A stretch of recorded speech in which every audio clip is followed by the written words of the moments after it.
Alors, on va pouvoir passer à la prochaine opportunité ici sur nos valeurs américaines. Ici, on va aller chercher donc, cette entreprise qui s'appelle Nutanix. Nutanix, c'est une société de logiciels fondée en 2009 et basée à San José, aux États-Unis. Nutanix fournit notamment la plateforme Nutanix Cloud, qui est une plateforme donc de cloud d'entreprise qui propose des solutions logicielles et des services d'infrastructure pour uniquement des entreprises. Leur plateforme offre un modèle de fonctionnement cloud cohérent à travers des environnements edge, privés, hybrides, ainsi que multi-cloud pour toutes les applications et leurs données. Alors, ce qui fait que on s'intéresse ici à cette opportunité, c'est avant tout le fait que le marché mondial du cloud connaît une très forte croissance et une croissance surtout rapide, en particulier depuis la pandémie de Covid-19.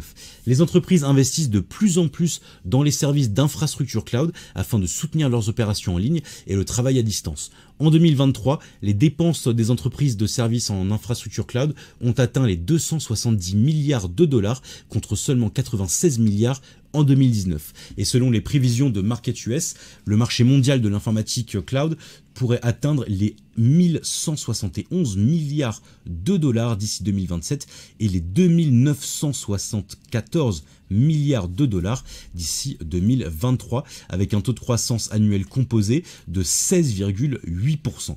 Alors, deuxième élément qui nous intéresse ici concernant Nutanix, c'est tout simplement, donc on a parlé, la Nutanix Cloud Platform qui intègre l'infrastructure et la gestion en une seule interface, fournissant donc une plateforme unifiée et sécurisée afin d'exécuter des données et des applications à grande échelle pour les entreprises qui opèrent au niveau mondial. Le modèle économique de Nutanix est basé sur l'abonnement, ce qui assure des revenus récurrents et prévisibles et donc permet notamment de faciliter évidemment la gestion de la trésorerie de l'entreprise.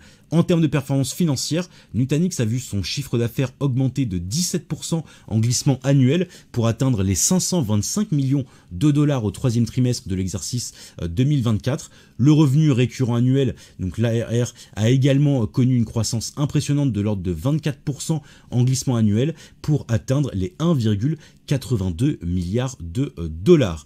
En termes de performance financière et de valorisation, au cours des 12 derniers mois, Nutanix a réalisé un chiffre d'affaires de 2,09 milliards de dollars, soit en hausse de 12,5% par rapport à l'exercice 2023. Enfin, la société a également amélioré sa marge brute qui, elle, est passée donc de 82,2% à 84,6%.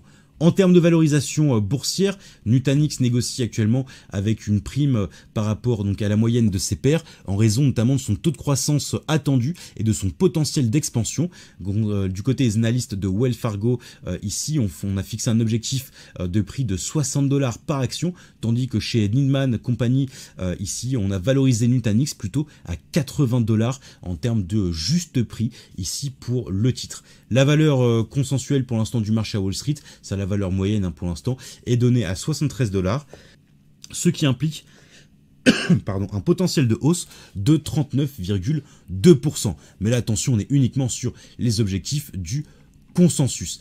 Pour ce qui est en revanche des risques clés, parce que il y en a évidemment des risques ici sur cette opportunité, on a donc ici une entreprise qui dépend fortement des conditions économiques au niveau mondial et surtout des conditions au niveau internet. Or évidemment, si demain on va avoir un ralentissement de l'activité en ligne au niveau mondial, ou si on devait assister à un retour des gens au travail en présentiel davantage qu'à distance, évidemment que l'entreprise serait immédiatement impacté. On a également Nutanix qui a identifié un risque donc de faiblesse en termes de contrôle interne au niveau de l'information financière, c'est-à-dire qu'on a un risque de sécurité ici évidemment qui plane.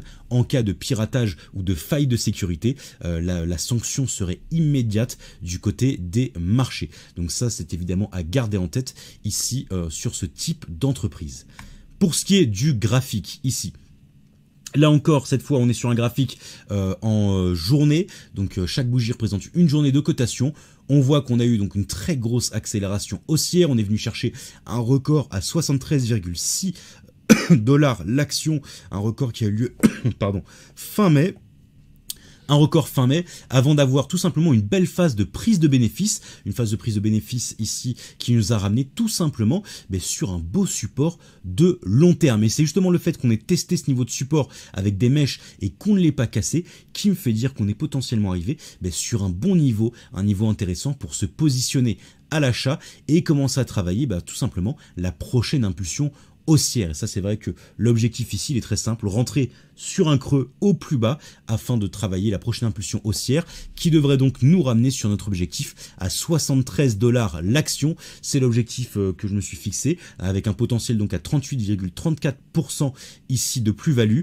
Un horizon d'investissement qui va être ici sur 12 mois. On est vraiment sur un an, donc dans le temps long, avec un risque qui reste malheureusement élevé, et ça c'est tout simplement lié le risque élevé au problème, au risque de piratage qui est typique de ce type d'entreprise et qui concerne évidemment toutes les entreprises qui travaillent en termes de plateforme cloud, qui fournissent ce type de service. En cas de faille de sécurité, on sait, et on l'a déjà vu chez certains de ses concurrents, on a en général plus de 50% des clients qui migrent dans les mois qui suivent. Donc c'est un risque évidemment majeur.